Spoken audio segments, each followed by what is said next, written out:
ابن انشا کا تحریر کردہ سبق ہے ایک سفر نامہ جو کہیں کا بھی نہیں ہے۔ ہم نے سفر نامے بہت لکھے ہیں، چین و ماچین کے سفر نامے، ایران و توران کے سفر نامے، ان جگہوں کے سفر نامے جہاں ہم نہیں گئے اور ان وارداتوں کا چشمدید احوال جو ہم نے نہیں دیکھے۔ انسانوں کو اللہ تعالیٰ نے ٹانگیں دی بے شک دی ہیں، لیکن دماغ بھی تو دیا جس کی اہمیت ٹانگوں برابر نہ ہو۔ بہرحال ہے تو ایک سفر نامہ جو کہیں کا بھی نہیں ہے۔ ابن انشا سیاق و سباق۔ ابن انشا سفر نامہ دنیا گول ہے سے اقتباس سبق ایک سفر نامہ جو کہیں کا بھی نہیں ہے میں کابل کی سفری حالات تحریر کرتے ہیں۔ راولپنڈی سے پشاور، وہاں سے کابل جانا مگر جہاز کا غیر بادلوں میں باعث نہ اتر سکنا اور پشاور واپس آنا، ڈین ہوٹل میں قیام اور اس کی خستہ حالی کا تذکرہ کیا گیا ہے۔ مصنف نے اہل پشاور کی اور بلند حوصلگی، ڈاکٹر گلبرگ سے ملاقات، کابل میں پبلشر نہ ہونے اور ریل نہ ہونے کے وجوہات، سردی سے بچاؤ کے لیے خریداری، دریائے کابل میں پانی کی کمی، آلودگی اور کابل میں باہم رسانی، آپ کے مسائل بھی بیان کیے ہیں۔ یہ عبارت سبق کے آغاز سے ابتدائی حصے سے لی گئی ہے۔ عبارت کی تشریح طلب عبارت میں مصنف شیر محمد خان قیصر ابن انشا کمال ظرافت سے کام لیتے ہوئے اپنے سفر نامہ نگار ہونے کا دعویٰ کرتے ہیں۔ انہوں نے بڑی مہارت کے ساتھ حقیقی سفر ناموں اور فرضیہ خیالی تحریروں کا خوبصورت موازنہ کیا ہے۔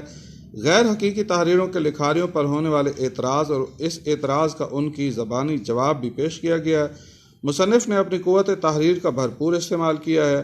ہم نے سفر نامے بہت لکھے ہیں۔ سفر نامہ ایک خوبصورت نثری صنف ہے جس میں سفر نامہ نگار اپنے سفری مشاہدات اور تجربے تفصیل سے بیان کرتا ہے۔ ہر زبان اپنے ارتقائی سفر میں نئی اصناف کو جنم دیتی رہی ہے۔ زبان اردو بھی ان مراحل سے گزری ہے۔ جب ہمارے ادیبوں نے سفر اختیار کیے تو وہ اپنے مشاہدات تحریر کرتے رہے، اس طرح سفر نامے وجود میں آئے۔ ابن انشا کی یہ تحریر اسی ارتقائی سفر کا ایک تسلسل ہے۔ چین و ماچین کے سفر نامے، ایران و توران کے سفر نامے لکھے گئے۔ مصنف بیان کرتا ہے کہ ہم نے اپنے ہمسایہ ملک عوامی جمہوریہ چین کا دورہ کیا اور اس کا سفر نامہ لکھا۔ چین سے آگے جو ممالک ہیں، روس، منگولیا، مکاؤ وغیرہ کے بارے میں بھی بہت کچھ لکھ چکے ہیں۔ اس طرح مغربی ہمسایہ اسلام ملک اسلامی جمہوریہ ایران ہے اور وسط ایشیا کا وہ علاقہ جو فریدون کے بیٹے تور سے منسوب ہونے کی وجہ سے توران کہلاتا ہے، اس کا سفری احوال بھی قلم بند کر چکے۔ ہم نے آوارہ گرد کی ڈائری ابن بطوطہ کے تعاقب میں چلتے ہو تو چین کو چلیے اور دنیا گول ہے نامی سفر نامے لکھے ہیں جو مبنی بر حقیقت ہیں۔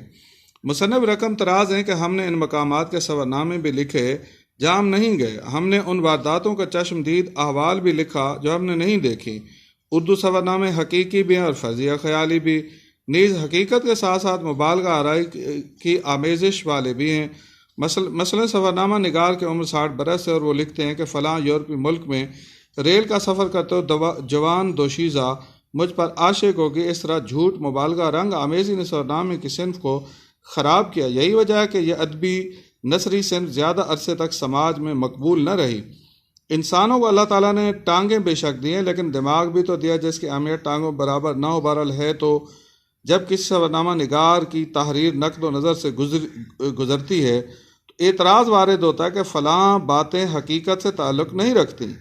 اس کا جواب مصنف کی زبان سے یوں جاری ہوتا ہے کہ خدا نے ہمیں ٹانگیں دی ہیں کہ ہم اس مقام کو دیکھ کر آئیں اور سفر نامہ لکھیں، مگر دماغ بھی تو ہے۔